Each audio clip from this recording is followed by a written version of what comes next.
네, 어제 7주 강의 다 못하고 6일 거 남겨놨기 때문에 그 6일 거 하고 오늘 마지막 8주 강의 하도록 하겠습니다. 제6일 예수님께로 인도하시는 분들에 대한 신심을 가질 때 우리가 성체 예수님을 더 사랑하고 성체 신심이 성장할 수 있습니다. 요한복음 16장 13절에서 14절, 그분 곧 진리의 영께서 오시면 너희를 모든 진리 안으로 이끌어 주실 것이다. 그분께서는 스스로 이야기하지 않으시고 들으신 것만 이야기하시며 또 앞으로 올 일들을 너희에게 알려주실 것이다. 그분께서 나를 영광스럽게 하실 것이다. 그래서 성령께서는 성자 예수님을 영광스럽게 하시는 분임을 알려주고 있습니다. 그래서 여러분들이 성령과 친밀한 사귐을 나누면 예수님을 더 잘 알 수가 있습니다. 승천하시기 전에 예수님께서는 성령께서 내리시면 어떻게 되리라고 말씀하셨습니까? 네, 성령께서 너희에게 내리면 너희는 힘을 받아 예루살렘과 온 유다와 사마리아 그리고 땅 끝에 이르기까지 나의 증인이 될 것이다 하셨죠? 바로 예수님의 증인이 된다고 하셨습니다.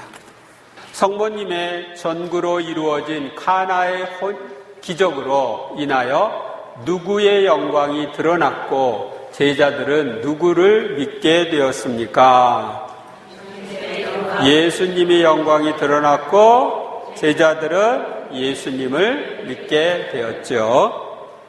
3.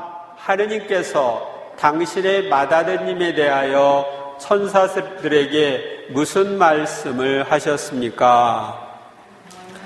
하느님의 천사들은 모두 그에게 경배하여라.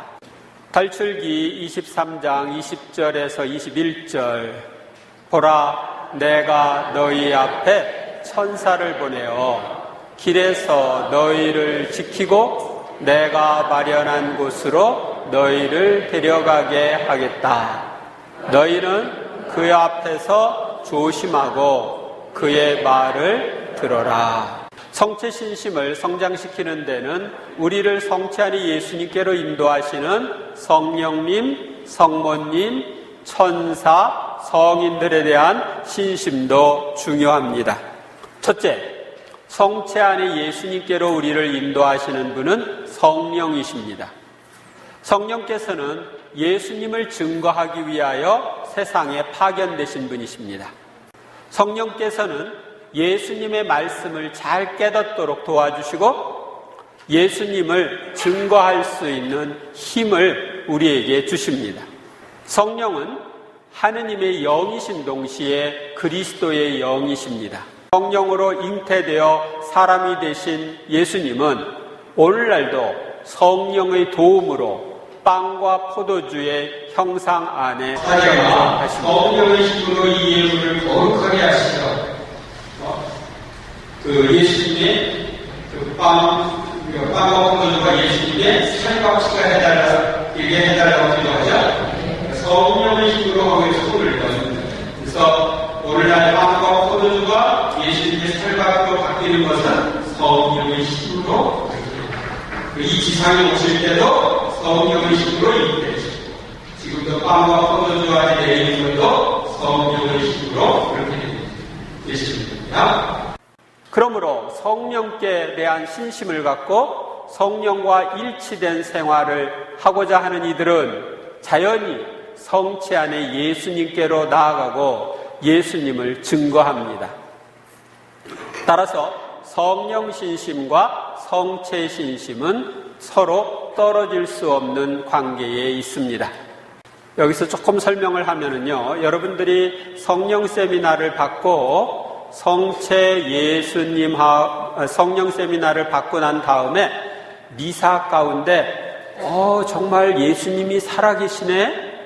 미사를 통해서 하느님의 은총이 내리네? 이런 체험을 할 수 있는데 그것은 성령께서 그렇게 해주시는 거예요. 그러니까 성령께서는 예수님의 살아계심도 증거하고 또 우리가 예수님을 통해서 주어지는 은혜를 체험할 수 있게 해줘요. 그래서 그 성령 세미나 받고 난 다음에 변화 중에 하나는 미사에 맞들이는 거예요. 그 미사가 즐겁고 좋은 거예요. 바로 성체 예수님과 성령님은 서로 연결되어 있어요. 한 분이시고 삼위일체이신 분이죠. 둘째, 성모님은 우리를 성체 안에 예수님께로 인도해 주시는 분이십니다. 성모님의 역할은 우리를 예수님께로 인도하시는 것이므로 성모님의 도움을 받으면 더 쉽게 예수님께로 나아갈 수 있습니다. 바오로 6세 교황님은 신앙의 신비라는 성체에 대한 회칙에서 마리아와 성체 안에 현존하시는 그리스도 사이에 끊어질 수 없는 연관성을 강조하셨습니다. 성인들은 예외 없이 성체와 성모께 특별한 신심을 갖고 있습니다. 성체께 대한 탁월한 신심과 성체께 대한 흠숭을 증진시키기 위하여 수도회를 창설한 줄리앙 에이마르는 회원들에게 마리아를 성체의 성모라는 이름으로 공경하라고 했습니다. 성모님은 성체의 성모이시기도 하십니다. 우리가 성모 호칭 기도에서 성모님을 계약의 궤라고 부르는 것은 구약에서 하느님이 거처하시는 곳으로 여겨졌던 계약의 궤처럼 성모님은 하느님이신 성자를 9달 동안 태중에 모신 새로운 계약의 궤이기 때문입니다. 성모님은 주님을 모신 첫 번째 감실이셨습니다. 따라서 우리가 예수님을 잘 모실 수 있는 방법을 누구보다도 잘 알고 계십니다. 예수님께 티 없는 거처를 드렸던 마리아는 우리가 성체께 대한 사랑과 신심 안에서 성장하도록 도와주십니다. 성모님과 성체는 떼어놓고 생각할 수 없으며 주님이 성체 안에 현존하신다는 신앙이 위축되지 않으려면 티 없으신 성모님께 대한 신심이 필요합니다. 성모 신심을 갖고 성모님께 나아가는 이들은 자연히 성체 안에 예수님께로 나아갑니다. 왜냐하면 성모님의 사명은 우리를 예수님께로 인도하시는 데 있기 때문입니다. 그래서 내가 성모 신심이 있다 그러면 당연히 성체 예수님께 나아가야 되는 것입니다. 아시겠습니까? 제가 매일 미사를 하면서 성체 예수님께 가까이 나아갔더니 한 5개월쯤 후에 그러니까 제가 중학교 3학년 때 중학교 2학년 크리스마스 때 세례받고 계속 매일 미사를 하는데 중학교 3학년 때 레지오 마리아에 들어간 거예요. 소년 레지오에. 그러니까 이렇게 서로 연결이 되는 거죠. 그러면 소년 레지오 들어가서 성모님과 가깝게 지내려고 하다 보면 또 성모님의 도움으로 성체 예수님과 더 가깝게 지내고 이렇게 상호 보완작용을 하는 것입니다. 셋째, 천사들은 우리를 성체 안에 예수님께로 인도해 주십니다. 천사들은 예수님의 시중을 드는 분들이고 우리를 예수님께로 인도하기 위하여 힘쓰는 분들입니다. 천사의 주된 관심은 우리의 구원과 성화입니다. 그러므로 천사에 대한 깊은 신심을 갖고 천사의 목소리에 귀를 기울이는 이들은 구원의 원천이신 예수님께로 더 쉽게 나아갑니다. 특히 수호천사께 기도하고 수호천사와 가깝게 지내는 이들이 많은 도움을 실제로 체험할 수 있습니다. 그래서 여러분들이 성체 조배할 때 여러분의 수호천사도 옆에서 같이 조배하고 있다 하는 걸 의식하시기 바랍니다. 아셨어요? 그리고 여러분들이 성체 예수님께 가까이 나아갈 수 있도록 전구해주고 옆에서 도와주는 거예요. 넷째, 성인들에 대한 신심도 성체 신심을 키워줍니다. 성인들은 천상에서 우리의 구원을 위하여 기도하는 분들입니다. 그러므로 성인들을 공경하고 성인들께 전구를 청하며 그들을 본받고자 하는 신심은 우리의 구원에 큰 도움이 됩니다. 누구보다도 성체 안의 예수님을 깊이 사랑하고 그분을 위하여 전생애를 바치신 성인들은 우리도 당신을 닮도록 전구해 주십니다. 그러므로 수호성인과 친한 관계를 갖고 전구를 청하며 한국의 순교성인 성녀들에게도 전구를 청하는 것이 좋습니다. 이와 같은 성인들에 대한 신심은 성체 신심의 성장에 도움이 됩니다. 마태오복음 13장 43절, 그때 의인들은 아버지의 나라에서 해처럼 빛날 것이다. 의인들은 바로 성인들을 가리키죠. 성체 안의 예수님을 조배하는 성모님께 바치는 기도. 오 동정 마리아님, 지극히 거룩하신 성체 안의 예수님께 조배하시는 성모님, 당신은 그리스도인들의 영광이요 온 교회의 기쁨이며 이 세상의 희망이오니 저희를 위하여 빌어주소서. 모든 신자들의 마음에 성체께 대한 지극한 신심을 불붙이시어 그들 모두가 날마다 성체를 모시기에 합당하게 하소서. 이 기도를 바치면 500일 대사를 받는다고 합니다.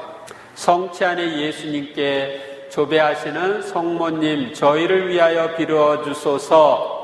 이 말만 해도 300일 대사를 받습니다. 받쳐보세요. 성체 안의 예수님께 조배하시는 성모님, 저희를 위하여 빌어주소서. 성 베드로 줄리앙 에이마르는 성모님을 성체 안에 계신 예수 그리스도의 경배자의 어머니요 본보기로 공경하고 성체의 성모 마리아라는 이름으로 불렀습니다. 성모님은 오늘날도 역시 당신의 모든 자녀들에게 이 고귀한 빵과 그것을 먹고 싶은 마음이 부족하지 않도록 보살피십니다. 우리는 성체의 성모 마리아께 그것을 탄원합니다. 맺은 말. 오늘 우리는 성체 신심을 성장시키는 방법에 관하여 공부했습니다. 성체 신심을 성장시키기 위해서는 무엇보다도 자주 미사에 참여해야 합니다. 그리고 대죄가 없는 한 영성체 하되 사소한 잘못도 깊이 통회하고 영성체를 합니다. 또 성체를 영할 때에는 항상 정성된 준비와 겸손한 자세가 요구됩니다. 성체 신심 세미나에 참여한 우리는 자주 성체 조배를 하고 정기적으로 성시간을 갖고 자주 신령 성체를 하면서 성체 신심을 키우고 이를 생활화해야 합니다. 우리 모두 이웃을 사랑하고 복음을 선포하며 내 안에 오신 예수님을 주님으로 섬기고 이웃에게 성체 신심을 전파해야 합니다.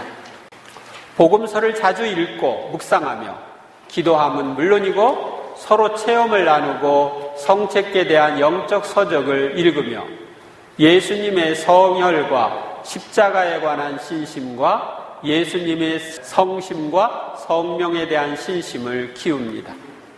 그리고 성령님과 성모님과 성인 성녀와 천사들의 도움을 받아 성체 신심을 성장시키고 성체 신심을 생활화합니다. 신앙은 아는 것으로 끝나면 아무 소용이 없습니다. 실천을 해야 되는 거죠. 가톨릭교회 교리서 1378학. 우리는 미사 전례 중에 특히 무릎을 꿇거나 흠숭의 표시로 깊이 몸을 숙여 절함으로써 빵과 빵과 포도주의 형상 안에 그리스도께서 실제로 현존하신다는 신앙을 표현한다. 가톨릭 교회는 성체 성사에서 바쳐야 할 이 흠숭 예배를 미사 중에는 물론이고 미사가 끝난 후에도 실천해 왔다.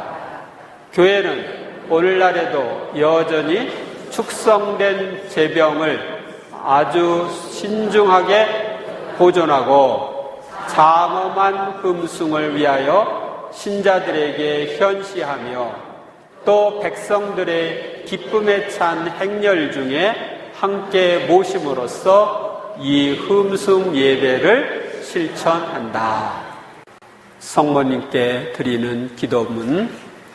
영원한 도움의 성모님, 당신은 겸손의 길을 통해 완덕에 이르신 어머니이십니다. 당신 옷의 금빛 무늬는 어머니께서 이 세상에 계시면서 또 이미 영원한 천국에 속한 분이셨음을 알려주고 있습니다. 그러나 당신의 모습은 메시아의 어머니이심을 내세우거나 선택받았음을 내색하지 않으셨습니다. 저희의 도움이신 어머니, 당신은 지극한 겸손으로 더욱 높아지셨으되 결코 당신 자신을 드러내지 않은 분이십니다. 어머니, 저희가 저희 자신을 지배하고 있는 교만을 물리칠 수 있도록 도와주소서. 그리하여 언제나 나의 약함을 인정하는 진실된 마음으로 당신처럼 모든 것을 하느님께 의탁하고 겸허하게 살 수 있도록 은총을 빌어주소서. 아멘. 제8주 성체 안에 예수님을 본받음. 마르코복음 12장 29절에서 31절. 첫째는 이것이다. 이스라엘아 들어라. 주 우리 하느님은 한 분이신 주님이시다. 그러므로 너는 마음을 다하고 목숨을 다하고 정신을 다하고 힘을 다하여 주 너의 하느님을 사랑해야 한다. 둘째는 이것이다. 내 이웃을 너 자신처럼 사랑해야 한다. 이보다 더 큰 계명은 없다. 성체 안에 예수님을 본받는다는 것은 성체를 통하여 자신을 내어주시는 예수님을 본받는 것이며 우리를 위하여 사람이 되시고 모범이 되신 예수님의 삶 전체를 본받는 것입니다. 성체 성사의 근본 목적은 우리를 그리스도화하는 데 있습니다. 예수님이 성체를 통하여 우리 안에 오시는 것은 우리를 다른 하나의 그리스도로 변화시키기 위해서입니다. 그것을 먹는 사람이 몸으로 변화되지만 성체는 그것을 먹는 사람을 그리스도로 변화시킵니다. 성체를 영하는 사람은 자신의 삶 속에서 그리스도의 모습을 드러내야 합니다. 자신 안에 오셔서 그분의 삶을 재현하시도록 협력해야 합니다. 우리의 협력은 지속적으로 예수 그리스도의 삶을 묵상하고 본받고자 힘쓰는 것입니다. 이번 주에는 예수님의 삶 가운데서 본받아야 할 몇 가지 점을 살펴보겠습니다. 제1일 예수님의 성부께 대한 사랑을 본받음. 마르코복음 12장 30절. 너는 마음을 다하고 목숨을 다하고 정신을 다하고 힘을 다하여 주 너의 하느님을 사랑해야 한다. 이 계명을 가장 잘 지킨 분이 누굴까요? 예수님이시죠. 문제 풀어 오셨나요? 아버지이신 하느님을 사랑이신 예수님은 아버지께 어느 정도까지 순종하셨습니까?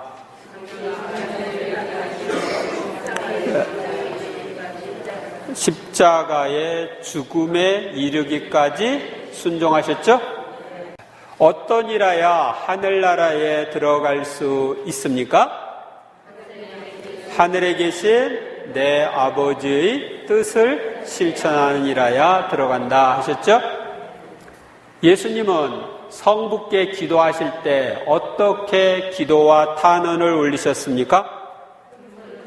큰 소리로 부르짖고 눈물을 흘리며 기도와 탄원을 올리셨죠? 하느님께서는 그 경외심 때문에 들어주셨습니다. 누가복음 22장 42절에서 44절 함께 예수님과 하나 되어 바치겠습니다. 아버지께서 원하시면 이 잔을 저에게서 거두어 주십시오. 그러나 제 뜻이 아니라 아버지의 뜻이 이루어지게 하십시오. 그때 천사가 하늘에서 나타나 그분의 기운을 북돋아 드렸다. 예수님께서 고뇌에 쌓여 더욱 간절히 기도하시니 땀이 핏방울처럼 되어 땅에 떨어졌다. 핏땀을 흘리신 것입니다. 성체를 영하는 우리는 성체를 통하여 내 안에 오신 예수님이 지니셨던 성부께 대한 사랑을 묵상하며 본받아야 합니다. 첫째, 우리도 예수님처럼 하느님을 첫 자리에 놓고 사랑해야 합니다. 예수님은 너는 마음을 다하고 목숨을 다하고 정신을 다하고 힘을 다하여 주 너의 하느님을 사랑해야 한다는 계명이 첫째 가는 계명임을 알려주셨습니다. 그리고 이 계명대로 하느님의 뜻을 따라 목숨을 바치심으로써 성부께 대한 절대적 사랑을 실천하셨습니다. 영성체로 예수님과 한 몸을 이루고 있는 우리도 예수님처럼 성부를 사랑해야 합니다. 우리가 아버지이신 하느님을 사랑하려면 예수님의 도움이 필요합니다. 예수님은 우리에게 아버지를 알려주시고 우리를 아버지께로 인도해 주시는 분이기 때문입니다. 그러므로 우리는 성체를 영할 때마다 예수님께 아버지를 더 깊이 알게 해주시고 사랑하게 해달라고 청해야 합니다. 또한 세상 아버지와의 관계가 좋지 않은 사람들 중에는 노력을 해도 아버지이신 하느님께 사랑과 정이 가지 않는 경우도 있습니다. 이런 사람은 태아 때부터 오늘에 이르기까지 세상 아버지와의 관계에서 입은 마음의 상처를 치유받아야 합니다. 그래서 여러분들 전인적 치유 피종에서 상처 치유하는 방법 배우셨죠? 그 방법에 따라서 이걸 기도를 하셔야 돼요. 이런 사람은 봉사자와 상담하면서 내적 치유를 위한 기도를 받거나 성체조배를 지속적으로 하면서 예수님께 치유를 부탁드리면 좋습니다. 그리고 세상 아버지의 그 사랑이 결핍된 부분을 하느님 아버지의 사랑으로 채워주시도록 하느님께 기도합니다. 우리가 결핍되어 있는 부분은 하느님 아빠의 사랑으로 채워주시기를 청해야 합니다. 둘째, 우리도 예수님처럼 아버지를 사랑한다면 자기를 버리고 아버지의 뜻대로 살아야 합니다. 예수님은 인류를 구원하시려는 아버지의 뜻을 따라 세상에 오셨습니다. 예수님은 내 양식은 나를 보내신 분의 뜻을 실천하고 그분의 일을 완수하는 것이다 하고 말씀하셨고 늘 아버지의 뜻만을 이루고자 하셨습니다.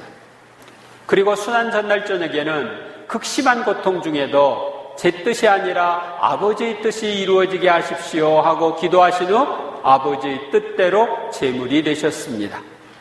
영성체를 통해 예수님과 한 몸을 이루고 있는 우리도 아버지이신 하느님의 뜻이 무엇인지 생각하고 그 뜻을 이루어드리도록 힘써야 합니다.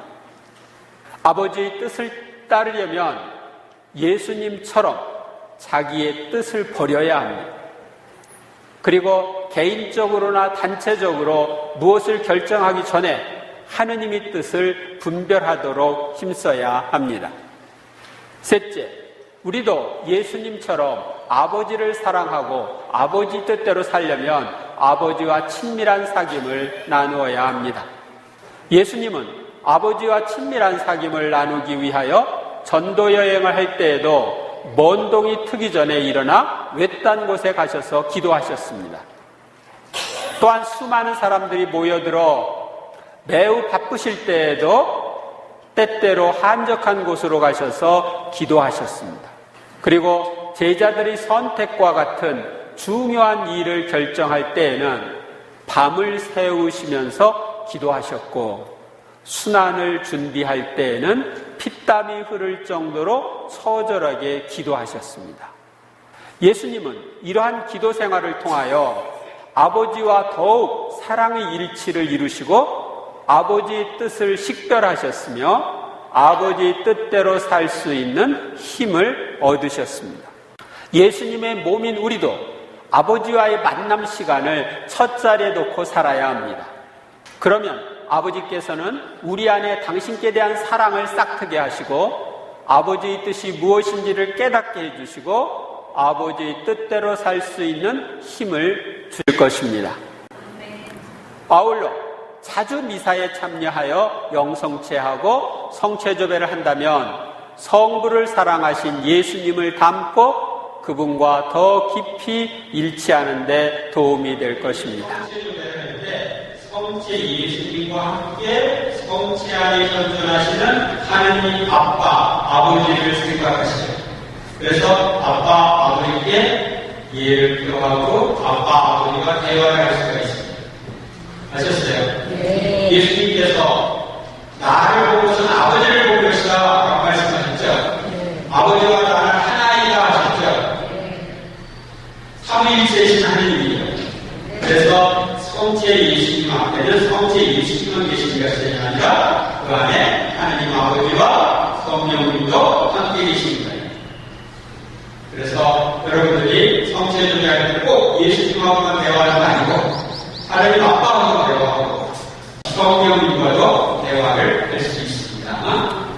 신명기 10장 12절에서 13절 주 너희 하느님께서 너희에게 요구하시는 것이 무엇이겠느냐? 그것은 주 너희 하느님을 경외하고 그분의 모든 길을 따라 걸으며 그분을 사랑하고 마음을 다하고 목숨을 다하여 주 너희 하느님을 섬기는 것, 그리고 너희가 잘 되도록 오늘 내가 너희에게 명령하는 주님의 계명과 규정들을 지키는 것이다. 성 요한 마리아 비안네, 하느님과 하나가 되고 하느님으로부터 사랑을 받고 하느님을 위해 사는 것은 얼마나 아름다운 삶이며 죽음인가. 모든 것을 하느님 안에서 하느님과 함께 하느님을 위해 한다. 오, 얼마나 훌륭한 일인가. 제2일, 예수님의 이웃에 대한 사랑을 본받음. 마르코복음 12장 31절, 내 이웃을 너 자신처럼 사랑해야 한다. 이것은 사마리아 사람 얘기죠. 여기 사제나 레위는 그냥 지나갔는데 강도 만난 사람을 사마리아 사람은 돌봐주죠. 그러니까 이것은 내 이웃을 너 자신처럼 사랑해야 한다는 말을 지킨 거죠. 문제를 풀어오셨겠죠. 예수님께서는 누구에게 순종하며 지내셨습니까? 부모에게 순종하며 지내셨죠? 그 다음에 예수님과 제자들은 세리와 죄인들과 함께 음식을 먹는 것을 보고 바리사이들은 제자들에게 무엇이라고 했습니까? 당신네 스승은 어째서 세리와 죄인들과 함께 음식을 먹는 것이요? 예수님께서는 동족에게 버림을 받아 십자가에 달리셨을 때 아버지께 무엇이라고 기도하셨습니까? 아버지, 저들을 용서해 주십시오. 저들은 자기들이 무슨 일을 하는지 모릅니다. 디모데전서 2장 4절, 하느님께서는 모든 사람이 구원을 받고 진리를 깨닫게 되기를 원하십니다. 하느님은 모든 사람이 진리를 깨닫고 모든 사람이 구원되기를 바라셔요. 요한복음 15장 13절, 친구들을 위하여 목숨을 내놓는 것보다 더 큰 사랑은 없다. 예수님의 몸인 우리는 예수님의 성부께 대한 사랑뿐만 아니라 이웃에 대한 사랑도 본받아야 합니다. 첫째, 예수님께서는 이웃사랑의 모범이십니다. 예수님께서는 첫째 계명을 말씀하시면서 내 이웃을 너 자신처럼 사랑해야 한다는 둘째 계명도 첫째 계명 못지않게 중요하다고 말씀하셨습니다.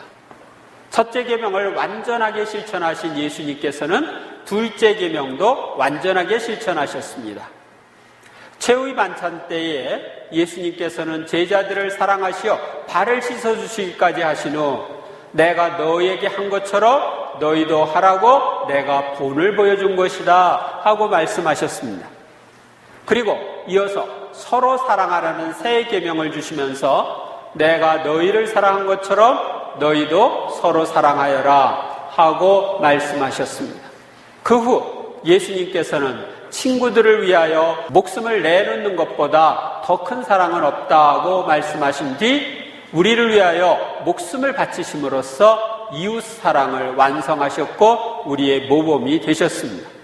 따라서 우리도 이웃을 위해서 목숨을 바치면 가장 큰 사랑을 실천하는 거예요. 둘째, 성체와 성령을 통하여 예수님과 한 몸을 이루고 있는 우리도 이웃사랑의 모범이신 예수님을 본받아야 합니다. 우리도 예수님처럼 먼저 가장 가까운 이웃인 가족을 깊이 사랑해야 합니다.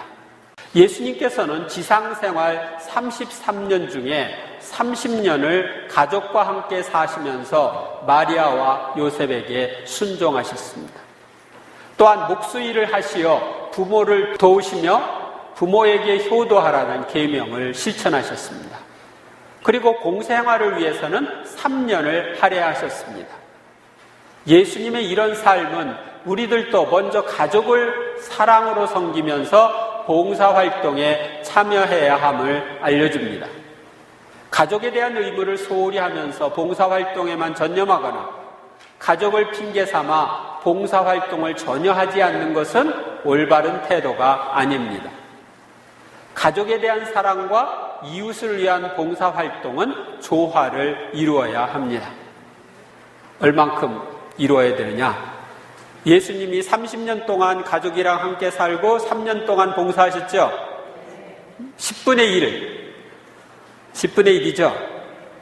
그러니까 여러분도 가족에게 10분의 9 쓰시고 다른 사람한테 10분의 1 쓰셔도 됩니다. 11조 바치는 거예요. 우리도 예수님처럼 소외된 사람들을 특별히 사랑해야 합니다.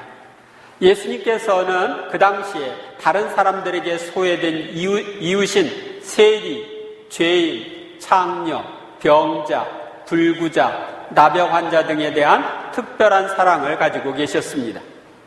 예수님께서 소외된 사람들에게 더 관심을 갖고 사랑을 베푸신 것은 그들이 일반 사람들보다 더 사랑을 필요로 하기 때문입니다. 예수님을 본받고자 하는 우리도 이웃을 사랑하되 가정이나 단체나 사회 안에서 소외된 사람이 누구인지 나의 사랑을 더 필요로 하는 사람이 누구인지를 살펴보고 먼저 그들에게 사랑을 베풀도록 힘써야 합니다. 우리도 예수님처럼 동족과 만민에 대한 뜨거운 사랑을 가져야 합니다. 예수님께서는 공생활 동안 주로 이스라엘 백성에게 복음을 전하며 그들의 회개를 촉구하셨습니다. 그리고 백성들이 하느님의 부르심에 응하지 않음으로써 멸망할 것을 알고 한탄하셨습니다. 예루살렘이 멸망을 보고 한탄하셨습니다. 또한 온갖 선을 베풀어 주셨던 동족에게 버림받아 십자가에 달리셨을 때에도 그들을 용서해 주시도록 성부께 기도하셨습니다. 그리고 구세주이신 예수님께서는 만민의 구원을 목말라 하면서 만민의 구원을 위하여 자신의 목숨을 바치셨습니다. 이는 우리에게 보여주신 가장 큰 사랑입니다. 예수님을 본받고자 했던 사도들과 수많은 성인 성녀들도 동족과 만민을 깊이 사랑했습니다. 동족을 사랑한 바오로 사도 역시 동족의 구원을 갈명하면서 전도 여행을 할 때에도 동족에게 먼저 복음을 전했습니다. 그리고 만민에 대한 사랑으로 이방인들의 구원을 위하여 열심히 복음을 전파했습니다. 이 토마스 사도 같은 경우는 당시 땅끝이라고 볼 수 있었던 인도에까지 가서 복음을 전했습니다. 인도에 누가 있었나? 거기 인도에 그때 유대인이 있었어요. 유대인 회당이 있었어요. 그냥 무역, 거기 향료를 사서 이스라엘 땅으로 가져오고 그랬습니다. 예수님을 본받고자 하는 우리도 동족과 만민에 대한 깊은 사랑을 가져야 합니다. 민족의 문제를 마음 아파하며 기도하는 신앙인이 되어야 합니다. 그래서 우리가 오늘날 세계 평화 그리고 남북의 평화와 일치, 화해를 위해서 기도하고 있죠. 조국의 평화적 통일과 전 민족의 복음화와 점점 타락해가는 이 사회의 변화를 위하여 기도하고 노력해야 합니다. 아울러 만민에 대한 사랑을 가지고 그들의 구원을 목말라 하면서 공산주의자들과 죄인들의 회개를 위해서 전 인류의 복음화를 위해서 기도하고 희생을 바쳐야 합니다. 이와 같이 다른 이의 구원을 위하여 기도하는 것은 우리의 구원에도 크게 유익합니다. 셋째, 우리도 예수님께서 이웃을 사랑했던 방법대로 이웃을 사랑해야 합니다. 우리도 예수님처럼 하느님께 대한 사랑으로 이웃을 사랑하고 하느님께로부터 힘을 받아 사랑을 실천해야 합니다. 예수님께서는 성부께서 원하시는 대로 이웃을 사랑했으며 성부께 대한 사랑으로 인간을 사랑하셨습니다. 우리도 예수님처럼 하느님께 대한 사랑 때문에 그분의 말씀에 순종하여 이웃을 사랑해야 합니다. 왜냐하면 하느님과 연결되지 않은 인간적인 사랑은 유한한 가치를 지니거나 잘못될 수 있지만 하느님께 대한 사랑으로 이웃을 사랑하면 영원한 가치가 있기 때문입니다. 우리는 우리 힘만으로 참되고 힘찬 사랑을 할 수 없습니다. 그러므로 사랑 자체이신 하느님으로부터 사랑의 힘을 받아 사랑하려고 해야 합니다. 여러분이 저 사람이 얼굴이 이뻐 나한테 잘해줘 그러니까 나도 사랑해 이러면 그건 인간적인 사랑이고 별로 하느님 앞에서 가치가 없어요. 그러니까 내가 좋아서 사랑했는데 그거 하느님한테 잘하려고 할 수도 있나? 없죠? 그런데 주님이 서로 사랑하라고 했기 때문에 주님 말씀을 들으면 주님이 기뻐하시니까 그래서 저 사람을 사랑해. 그러면 주님은 갚아주시죠. 아셨어요? 네. 너 내 말 따라서 했구나. 그러니까 내가 갚아주지. 그러고 갚아주는 거예요. 그러니까 똑같은 사랑이라 하더라도 주님 말씀 때문에 사랑하는 거하고 내가 마음에 들어서 사랑하는 거하고는 큰 차이가 있는 거예요. 아셨습니까? 네. 그러니까 이왕할 때는 주님 말씀 기억하면서 그 말씀을 이루어드리기 위해서 사랑해야 합니다. 아셨습니까? 네. 그리고 내가 내 힘으로 사랑할 수가 없어. 그러니까 사랑 자체의 주님으로부터 힘을 받아서 사랑을 해야 돼요. 어떤 사람이 있었어요? 시어머니가 시집살이를 너무너무 시켜가지고 그 시어머니 죽으니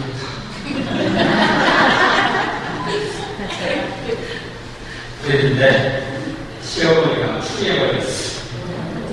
그러니 누워있을 때 똥오줌을 하다 내야지 더 죽을 맛이야. 그래서 똥오줌 싸고 그러면은 장갑 고무장갑 끼고 이렇게 해서 이제 처리를 하고 그렇게 했다고 합니다. 근데 시어머니가 그렇게 하는데 정말 시어머니를 용서하고 사랑할 수가 없어. 그래서 성체 예수님 앞에 와서 기도를 해요. 예수님, 당신이 사랑을 했는데 도저히 사랑할 수가 없습니다. 매일 똥을 좀 받아들이고 지금까지 나한테 큰 상처를 줬는데 어떻게 사랑할 수 있습니까? 그러게 주님 앞에 기도하면서 주님한테 힘을 달라고 청해요. 그랬는데 기도를 하는 가운데 시어머니의 모습이 떠오르는데 시어머니가 아주 깔끔했는데 그동안에 깔끔을 많이 떠시셨는데 지금 다른 사람한테 자기 몸을 맡기고 똥을 싸고 나서도 사람이 없으면 치지 못하니까 계속 무게를 그러면서 시어머니가 얼마나 힘드실까 하는 생각이 들어요. 그러면 들다가 지금 시어머니가 똥 싸가지고 기억시키지 모르겠네. 시어머니에 대한 불쌍한 마음하고 막 내려갔더니 아니나 다를까 그렇게 똥을 싸와서 그런 상태에 있을 거예요. 근데 그때는 장갑 끼지도 않고 그 시어머니 기처리를 깨끗이 해줬는데 시어머니에 대한 사랑이 일어나가지고 그렇게 할 수 있었다. 그것은 성체 예수님이 그때 사랑의 힘을 주셨다. 그게 가능. 그래서 시어머니를 진정으로 사랑할 수 있게 되고 서로 화해하고 시어머니를 잘 선정할 수 있도록 도와주셨습니다. 그래서 주님이 힘을 주시면 불가능이 가능해요.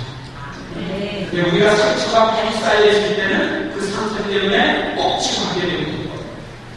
미워하면서 성체 예수님은 우리에게 사랑의 힘을 주십니다. 원수까지도 사랑할 수 있는 힘을 주십니다. 우리도 예수님처럼 이웃과 하나 되어 주는 사랑을 해야 합니다. 예수님께서는 우리를 사랑하셔서 하늘의 영광을 버리시고 우리와 똑같은 인간이 되셨습니다. 이와 같이 우리도 자신을 비우고 다르디와 하나 되어줌으로써 우리의 사랑을 표현해야 합니다. 또한 사랑을 할 때에는 내 뜻을 버리고 하느님과 이웃이 원하는 대로 사랑해야 합니다. 그러니까 내가 원하는 방식으로 하면 안 돼요. 우리는 하느님께서 어떤 방법으로 사랑하기를 원하시는지 묵상할수록 탈선된 사랑을 하지 않게 됩니다. 아울러 상대방이 원하는 사랑이 무엇인지 잘 살핀다면 자기 중심적인 사랑에서 벗어날 수 있고 상대방이 기쁘게 받아들일 수 있는 사랑을 할 수 있습니다. 어떤 노부부가 있었어요. 닭을 사오면 항상 남자는 자기가 아주 먹고 싶은 닭다리 아내에게 먹으라고 주죠. 아내는 자기가 먹고 싶은 날개를 남편에게 주죠. 그런데 사실은 남편은 날개를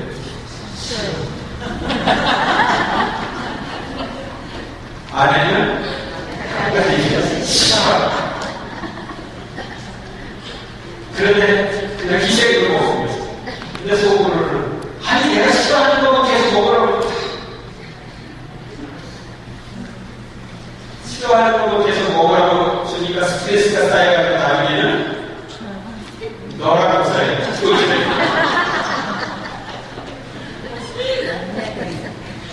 이제 그렇게 나오는 거예요. 그래서 상대방이 원하는 게 뭔지 그렇게 하는 게 아니라 내가 좋아하는 걸 상대방에게 해주고 그 상대방이 그거 원하는지 아니면 싫어하는지도 생각하지 않고 일방적으로 내 생각대로 살아가면 안 된다. 상대방이 원하는 게 뭐냐 이걸 보고 거기에 맞춰줘야 돼요.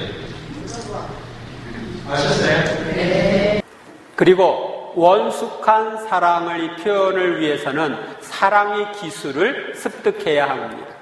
상대방은 내 안에 있는 사랑의 마음을 알 수 없기에 이를 적절하게 표현하는 훈련을 해야 합니다. 우리는 사랑을 하면서 사랑하는 법을 배웁니다. 그러므로 작은 이웃 사랑부터 한 가지씩 실천하면 이웃과의 관계가 좋아지고 나도 행복을 맛보게 됩니다. 설명을 하면은 여러분들이 사랑을 표현하는 방법, 이걸 훈련을 해요. 우리는 사랑을 표현하는 훈련을 안 해봐가지고 내 마음만 있으면 되지 이렇게 생각을 하고 상대방을 이해하지 못해요. 그리고 또 사랑을 표현했을 때 그걸 기쁘게 받아주는 훈련이 있어야 됩니다. 예를 들면 아내가 남편한테 이렇게 저렇게 잘 해주면 나 돈 없어.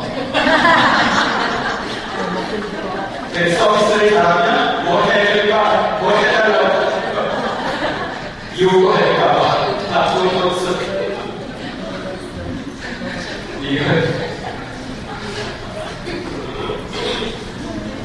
그러니까 상대방이 표현했을 때 그 있는 그대로 잘 받아주는 표현도 잘 해야 돼요.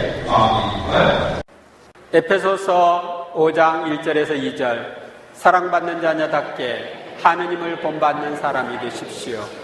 그리스도께서 우리를 사랑하시고 또 우리를 위하여 당신 자신을 하느님께 바치는 향기로운 예물과 제물로 내놓으신 것처럼 여러분도 사랑 안에 살아가십시오.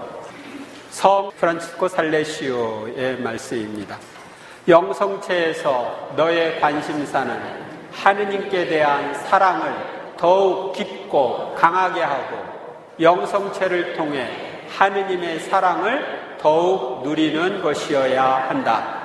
오직 사랑에서 자신을 내어주신 분을 받아보신다면 너의 목표는 사랑일 것이기 때문이다.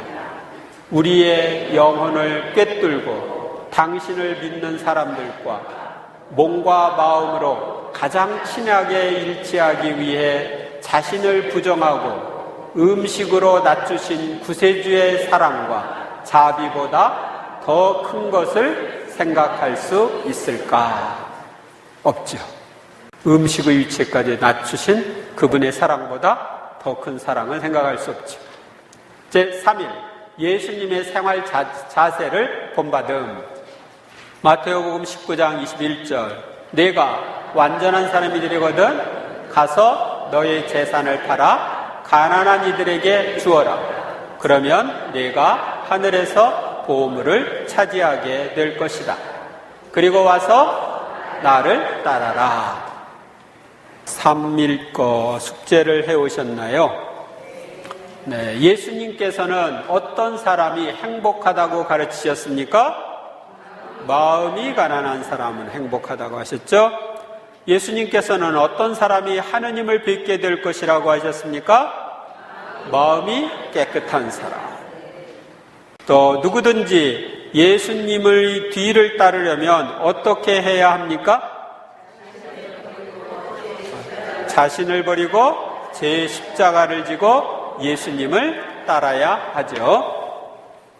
요한복음 13장 15절 내가 너희에게 한 것처럼 너희도 하라고 내가 본을 보여준 것이다. 성체 안에 예수님을 본받고자 하는 사람은 예수님께서 지니셨던 삶의 자세를 자신의 자세로 삼아야 합니다. 이는 복음서에 제시하는 삶의 자세로서 복음 삼덕이라고 하며 영적으로 진보하는데 꼭 필요한 삶의 자세입니다. 첫째, 우리도 예수님처럼 청빈의 정신으로 살아야 합니다. 예수님께서는 마국간에서 태어나시고 가난한 나자렛 마을에서 몫으로 손수 일을 하셨습니다. 예수님께서는 공생활 중에도 머리 누일 곳조차 없다고 말씀하실 정도로 가난한 떠돌이 생활을 하셨습니다. 또한 예수님께서는 40일 동안 단식하신 후에 돌을 빵이 되게 하라는 악마의 유혹을 받으셨으나 물리치셨습니다. 세상 만물을 창조하신 분이셨지만 물질적인 풍요 속에 사신 것이 아니라 그때그때 주어지는 최소한의 것으로 만족하셨습니다. 물질에 대한 애착으로부터 자유로워진 예수님께서는 작은 음식에도 감사하심으로써 5,000명을 먹이시는 기적을 행하셨습니다. 물고기 2마리, 빵 5개, 그거 가지고 5,000명을 먹일 때 그것밖에 없는데 우리 같으면은 애게 이것 가지고 어떻게 그러고 불평할 수 있겠죠. 그런데 예수님은 그걸 들어 하느님께 감사를 드리심으로써 그것이 많아지게 하는 그런 기적을 행하셨어요. 그리고 늘 가난한 사람들에게 관심을 갖고 먼저 그들에게 복음을 전하셨습니다. 우리도 예수님처럼 가난한 생활을 하더라도 물질에 대한 부당한 유혹이 있을 때 이를 물리쳐야 합니다. 또한 현재 주어진 물질을 하느님의 선물로 느끼며 늘 감사하는 생활을 해야 합니다. 그리고 나보다 더 가난한 이들에게 관심을 갖고 도우며 세상을 낙관정신으로 살아야 합니다. 참된 청빈이란 물질에 대한 애착으로부터 자유로워져서 하느님의 뜻대로 물질을 관리하는 것입니다. 그것은 하느님께서 원하시는 정당한 방법으로 물질을 취득하고 나와 이웃의 참된 유익을 위하여 하느님의 뜻대로 물질을 사용하는 것입니다. 이는 주님께서 나와 한 몸이 된 형제 자매들과 내게 맡겨진 물질을 나누도록 원하실 때는 관리자의 입장에서 기꺼이 나누는 것이기도 합니다. 조금 이야기하면 그렇습니다. 저는 이제 옛날에 교사 생활할 때 월급을 받잖아요. 월급을 받으면 그것을 놓고 하나님 앞에 기도합니다. 이걸 어떻게 써요? 옛날에는 봉투를 받았습니다. 우리 가정에는 이런 필요가 있고, 내가 성당 활동하는 데는 이런 필요가 있고, 뭐 하는데 이런 필요가 있고, 뭐 이런 것들을 치료를 다 놓고 하나님 앞에 기도합니다. 어떻게 이걸 분배해야 합니까? 당신 뜻이 뭡니까? 그래서 그것에 그때그때 기도하면서 하나님이 이것을 대로 분배하는 그런 훈련을 했습니다.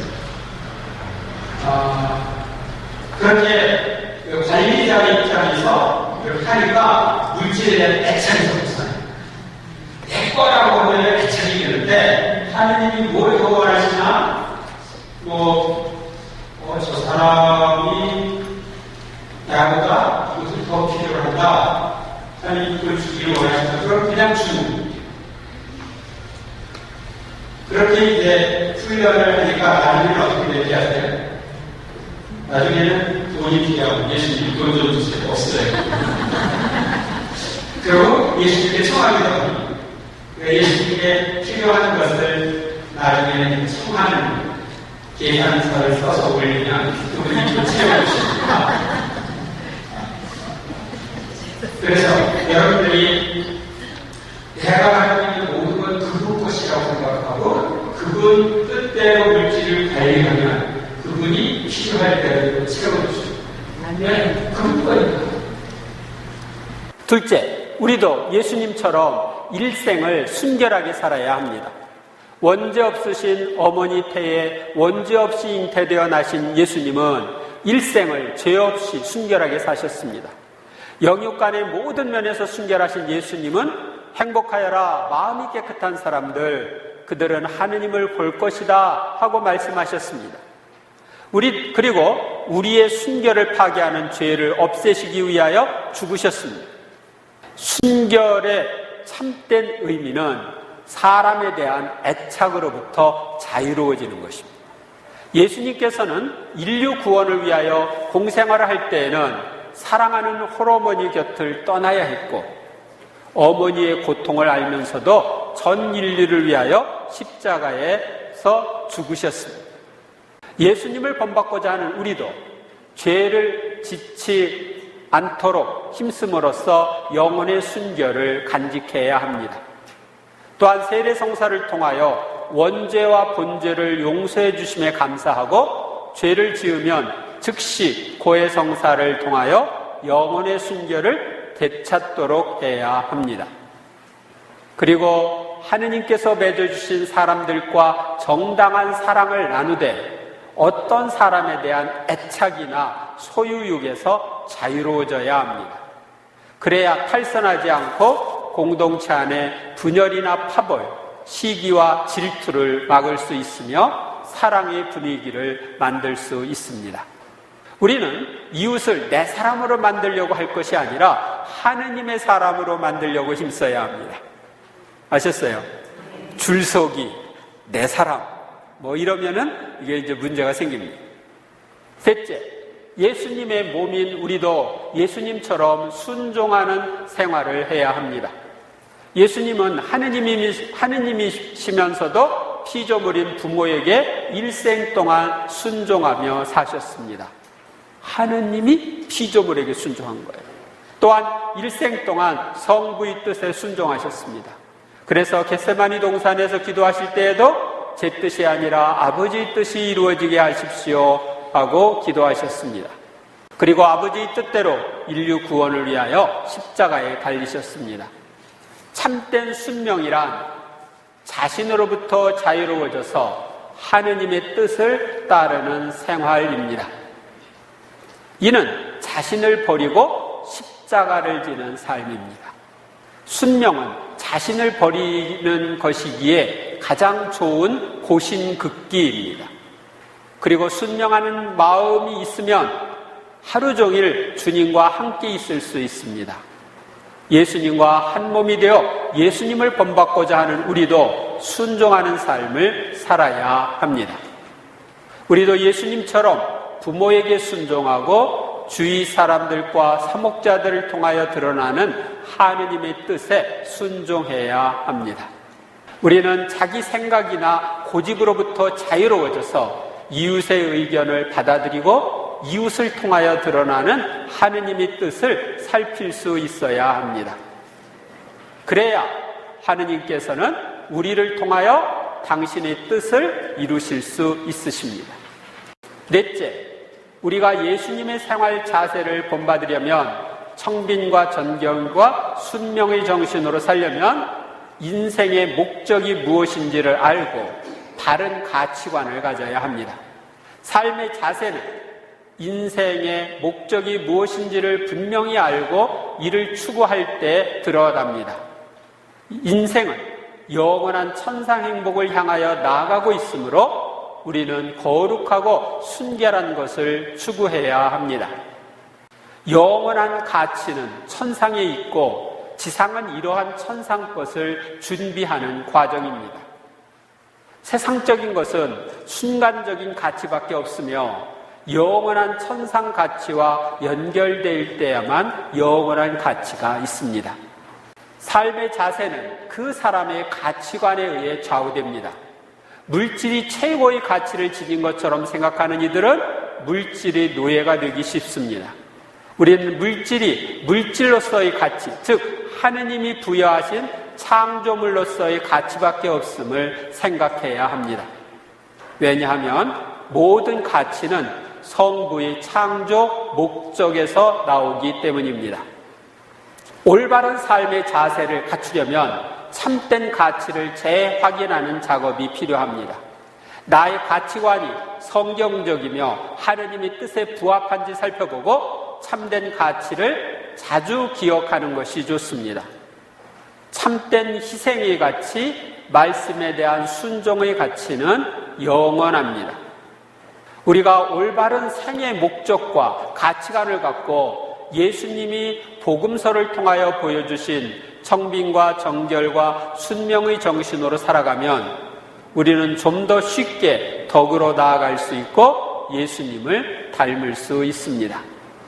고린토 후서 7장 1절 우리는 이러한 약속들을 받았으니 영과 육과 영의 더러움에서 우리 자신을 깨끗이 하여 하느님을 경외하며 온전히 거룩하게 됩시다. 성 비오 10세 교황님, 성체 대회의 유일한 목적은 제단의 성체 안에 계신 그리스도께 세상이 저지른 온갖 모욕을 보상하기 위해 충성을 표하는 것이다. 우리는 그것을 통해 그분의 진리가 우리 제도 안에, 그분의 공정함이 우리 법률 안에, 그분의 흠숭이 우리의 종교적 활동 안에, 그분의 삶이 우리의 삶 안에서 활동하게 한다. 영광이 성부와 성자와 성령께 성부와 같이 때와 항상 영원히 아멘. 성부와 성자와 성령의 이름으로